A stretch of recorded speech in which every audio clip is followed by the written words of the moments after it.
श्री शिवाय नमस्तुभ्यम। हर हर महादेव। बसंत पंचमी का विशेष अवसर आने वाला है, पर कई लोगों के मन में प्रश्न है कि बसंत पंचमी कब है, 2 फरवरी 2025 या 3 फरवरी 2025। कब हमें बसंत पंचमी का पर्व मनाना है। आपको बता दें कि इस वीडियो में हम आपको यह जानकारी देने वाले हैं कि बसंत पंचमी की तिथि कब से कब तक है, कब आपको बसंत पंचमी का पर्व मनाना है। इसके साथ ही माता लक्ष्मी को प्रसन्न करने के लिए कौन सी 5 चीज़ों का आपको भोग लगाना चाहिए और बसंत पंचमी के दिन आपको क्या नहीं करना है, ताकि माता लक्ष्मी आप पर रुष्ट ना हो, क्रोधित ना हो। सभी जानकारी आपको इस वीडियो के माध्यम से मिलने वाली है, इसीलिए वीडियो अंत तक देखें ताकि कोई भी उपयोगी जानकारी आपसे ना छूटे। हिंदू धर्म में बसंत पंचमी का बहुत अधिक महत्व माना जाता है।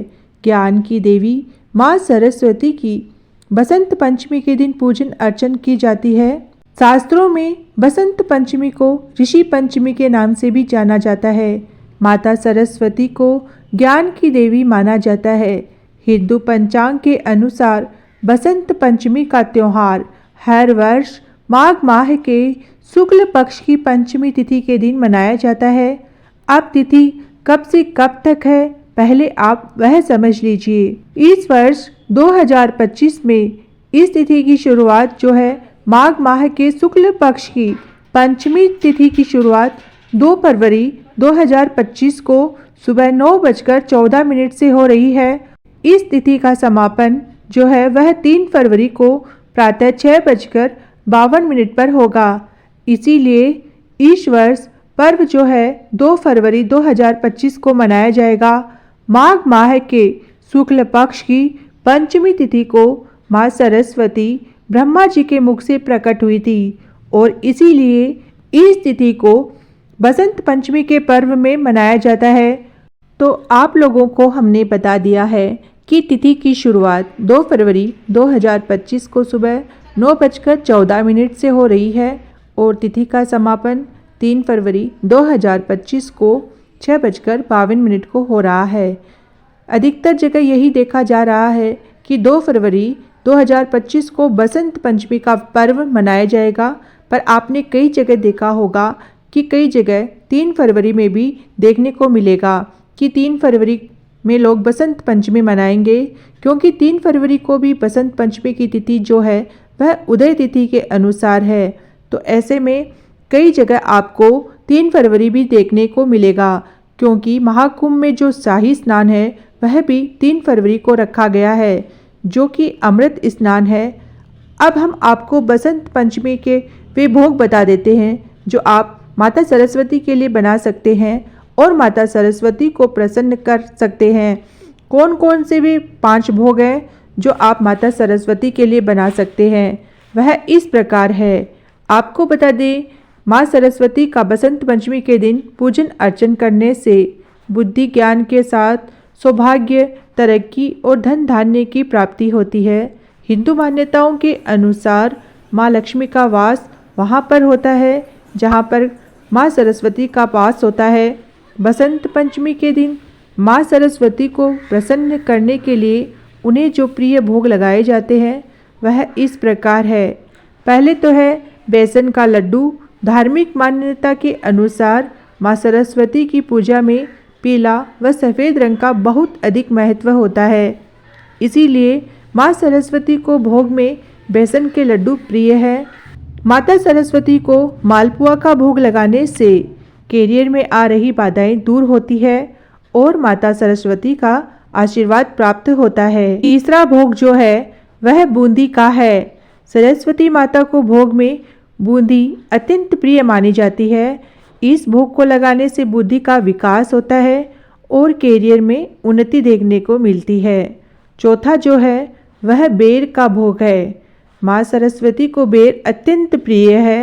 बेर का भोग लगाने से माता सरस्वती प्रसन्न होती है और इसे लगाने से आपको मनोवांछित फल की प्राप्ति होती है। 5वां और विशेष भोग यह है पीले मीठे चावल का भोग। बसंत पंचमी की पूजा में माँ सरस्वती को पीले मीठे चावल का भोग अत्यंत शुभ माना जाता है। चावल को घी, चीनी, केसर, पंचमेवा मिलाकर बनाया जाता है और इस भोग को लगाने के बाद कम से कम 5 कन्याओं को वह प्रसाद के रूप में बांटना चाहिए। बसंत पंचमी के दिन अगर आप कुछ दान करना चाहते हैं तो कौन सी सामग्रियों का दान कर सकते हैं वह भी समझ लीजिए। बसंत पंचमी के दिन अन्न के दान का बहुत अधिक महत्व होता है। ऐसा करने वाले के जीवन में धन धान्य की कभी कमी नहीं होती। पीले वस्त्रों का दान भी बसंत पंचमी के दिन विशेष माना गया है। ऐसा करने से जीवन में सुख समृद्धि का आगमन होता है। साथ ही साथ बसंत पंचमी के दिन शिक्षा संबंधित वस्तुएं, मतलब आप किसी को पुस्तक और अन्य कॉपी, पेन, इस प्रकार की चीज़ें दान कर सकते हैं। ऐसा करने से बुद्धि और विद्या में विकास देखने को मिलता है। इसके साथ ही साथ धन का दान कर सकते हैं। ऐसा करने से भी जीवन में खुशहाली देखने को मिलती है। अब बसंत पंचमी के दिन आपको क्या नहीं करना है वह भी समझ लीजिए। बसंत पंचमी के दिन कुछ विशेष आचार विचारों का, व्यवहारों का आपको पालन करना आवश्यक होता है। इस दिन आपको पेड़ पौधों को बिल्कुल भी नहीं काटना चाहिए, क्योंकि इस दिन बसंत ऋतु की शुरुआत का प्रतीक माना जाता है। पेड़ पौधों को नुकसान पहुंचाना प्रकृति का अपमान भी माना जाता है। इसके अलावा बसंत पंचमी के दिन मांस और शराब का सेवन नहीं करना चाहिए, क्योंकि इससे अशुभ परिणाम आपको अपने जीवन में देखने को मिल सकते हैं। इस दिन उपवास रखना और शुद्ध सात्विक भोजन करना बहुत लाभदायक माना जाता है। अपनी वाणी पर नियंत्रण रखना चाहिए और किसी के प्रति कठोर शब्दों का इस दिन उपयोग नहीं करना चाहिए। बसंत पंचमी के दिन आपको अब एक गुरु जी पंडित प्रदीप मिश्रा जी का उपाय भी बता देते हैं, जिसे आपको करके अपनी किसी भी प्रकार की मनोकामना देवादिदेव महादेव को बोल देना है, माता जगदम्बा भवानी से बोल देना है और वह मनोकामना आपकी शीघ्र अतिशीघ्र पूर्ण हो जाती है। शिवलिंग भी एक ऐसा स्थान है जो कि भोलेनाथ ने अष्ट सिद्धियाँ व नवनिधियाँ 64 योग योगिनियों को प्रदान किया है। अगर आप उस स्थान पर अपने हाथ का स्पर्श करते हुए अपनी कोई भी मनोकामना कह देते हैं तो वह मनोकामना शीघ्र अतिशीघ्र पूरी हो जाती है। वह स्थान है शिवलिंग में माता अशोक सुंदरी के स्थान से शिवलिंग के मध्य जो खाली स्थान होता है, उस स्थान पर अगर आप अपनी हथेली का स्पर्श करते हैं और हथेली का स्पर्श करते समय आप श्री शिवाय नमस्तुभ्यम या फिर नमः शिवाय या फिर ओम नमः शिवाय मंत्र का उच्चारण कर देते हैं और इस प्रकार से अगर आप स्पर्श करते हुए अपनी जो भी मनोकामना बोलते हैं वह मनोकामना माह के अंदर पूर्ण हो जाती है।